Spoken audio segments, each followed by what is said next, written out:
So Matt, a draw against Crawley, how do you reflect on that?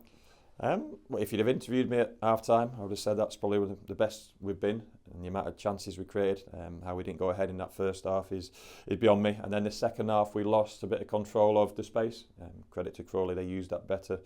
The space between our personnel just grew a little bit too big, and they had the ascendancy in relation to that, still without troubling our goal often enough, and we still had the best chance of the second half. But yeah, the immediate reflection is on what we've just seen for the second half, but first half, yeah, like I said, we just got to put the ball in the back of the net. I was going to say, does it feel like you did everything but score? I mean, hit the bar twice in the first 10 Yeah, minutes. bar twice on the side of the bar, goalkeeper's fingertips, body parts, blocks. Yeah, but we have to find a way to force the issue, find a way to add in quality moments in that opposition 18-yard box to say that ball's definitely going to go in the back of the net.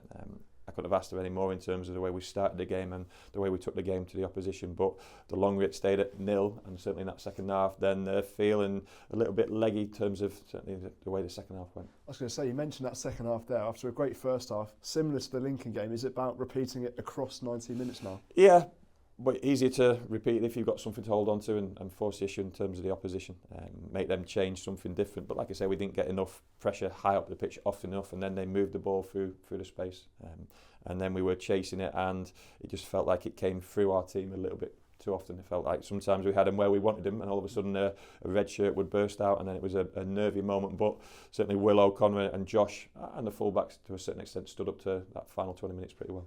I was going to say, Rovers had the best chance, but Josh Griffiths was called into action in the final moments. Is it important to have a goalkeeper that, when he's not called into action for so long, to be sharp at the end? Yes, yeah. 5 in 15 clean sheets. So defensively, in terms of that ratio, that's not a bad return. 1 in 3 is a good return for that clean sheet aspect. We want to keep building that across the winter months. But yeah, certainly top end of the pitch and attacking moments, including set pieces like we spoke about, is certainly going to be a focus. And Clinton Mola at right back, that was the solution today. How do you think he got on? He did okay. Look, he was against their best player, their best 1v1 player. I thought he was excellent first half in terms of how aggressive he was with his tackling. The booking seemed to put him slightly on his back foot and affect him in terms of those moments. We've got to defend the space around him better with other personnel being involved. But yeah, in terms of his job in not a natural position for him, I was pretty pleased. And obviously Bryant still giving us legs on the opposite side. And Promise on the cherry back, coming off the bench there, how good is it to have him as an option? Important. We need more. We need more from certainly our attacking group, attacking players, and the whole team attacks like it always defends, and creation moments, quality moments, control moments.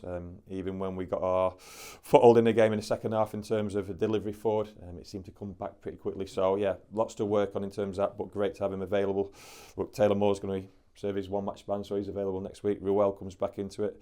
You know, Gats and Joel Senior become available as well. So all of a sudden there's 4 players who hopefully will start contributing. And you mentioned Bryant there, his first start in a few games. Maka, another great performance today. Does that tell the rest of the squad that if you keep working hard in training, you will get an opportunity? Yeah, and not just working hard in training, but play well on the pitch.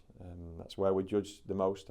Maka got man of the match, and rightly so. He's so bright, he's our best presser, he's energetic. I don't think he could do much more, certainly with that header. But for a keeper's fingertip on the underside of the crossbar, he'd have a goal to add to man of the match. Yeah, he'll keep his place and continue to do that if he keeps on playing like that.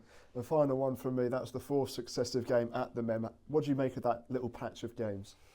But positive in terms of performances, not the second half today, but certainly first half. So we felt we've gone in the right direction in relation to that. Yeah, it could have been so different, you know. If we'd have carried on a bit of momentum from Lincoln in terms of the goal return, and even today, then the whole feel and the atmosphere changes in a positive way. But we'll keep on going. Certainly in terms of the amount of games in quick succession, I think it goes to pretty much, you know, 1 every 4 days over the next sort of 2-3 months, which is an incredible schedule. Some of those will be at home, and we've got to keep on putting out a positive display. The whole field today was, could we score when we were on top? Can we make the most of those opportunities? And the fans would just continue to back that and back that. The players gave absolutely everything. That's why they were probably a little bit leggy in terms of that second half as it went on, certainly with the defending the space, but they're giving absolutely everything.